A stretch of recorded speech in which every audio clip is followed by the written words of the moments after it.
दोस्तों आज की कहानी है बहू ने तो बर्तन जला दिए। चलो दोस्तों कहानी को शुरू करते हैं। 20 दिन से छोटी बहू सास की सेवा के लिए प्रस्तुत थी। अपना हर काम मनोयोग से करने की चेष्टा करती थी। हालांकि वह जिस घर से थी वहाँ काम तो था पर आधुनिक तौर तरीकों वाला, और यहाँ सर्वथा भिन्न बेसारी मुरझा सी गई थी। पर जेठानी की प्रस्तुति के अब 11 दिन हुए थे तो उनकी देख रेख भी करती थी, पर गांव का कठिन तौर तरीकों वाला काम उस पर भारी पड़ रहा था। काम करती जाती इस बीच भूख लगकर खत्म हो जाती, खाना भी नहीं खाया जाता। कपड़े धोने बैठती तो सारी साड़ी गीली हो जाती, फिर बदलती फिर गीली होती। बर्तन भी बैठकर धोने होते, पल्लू संभालती नीचे से भीग जाती। मोरी भी बाहर थी, जहाँ बैठक का कमरा वही आंगन व सोचती कोई नहीं हो तब तक काम निपटा ले। पर गांव का घर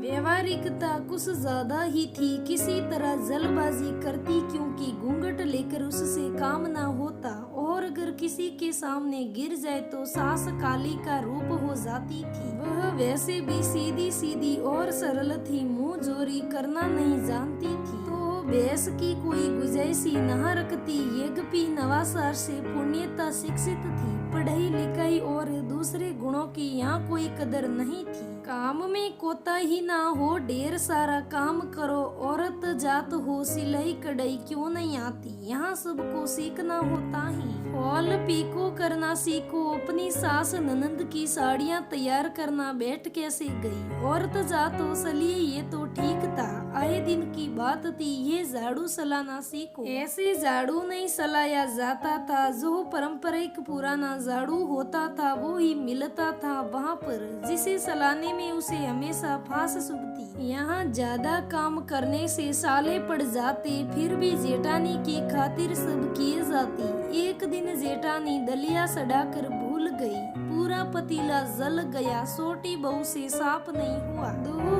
बर्तन और रह गए थे। खाना बनाकर साफ करने ही जा रही थी कि सास और एक रिश्तेदार आ गए। वह ठिठक ठिठक कर रुक गई कि अब कैसे धोए बर्तन। इतने में जला पतीला देख सास का तो गुस्सा फूट पड़ा। यह देखो बर्तन जला दिया, और सारे बर्तन भी साफ नहीं हुए थे। देख रही हो ना नेमी संद, मेरे बिना मेरा घर। बर्तन उठाकर फेंकने लगी सास, बहू घबरा गई। सारा दोषारोपण उस पर हो गया। यह आजकल की लड़कियां बर्तन का साफ करती हैं। नेमी संद बोले, अरे इन्हें तो आए दिन रेस्टोरेंट में खाने का शौक होगा। फैशन है आजकल की। ये गमकन स्त्रियां क्या जाने, ये लड़कियां क्या जाने। मान मर्यादा काम काज की तो पूछो मत। इसी तरह नेमी संद के घर में अनपढ़ सास बहुओं की रोज लड़ाई होती। जला पतीला छोटी बहू का मुंह सिड़ रहा था कि देखो तुम्हारा चरित्र चरित्रण हो गया। पिछले 10-15 दिनों के सहयोग को भूल कर उसका ऐसा अपमान किया, सारी रात रोती रही। अगले ही दिन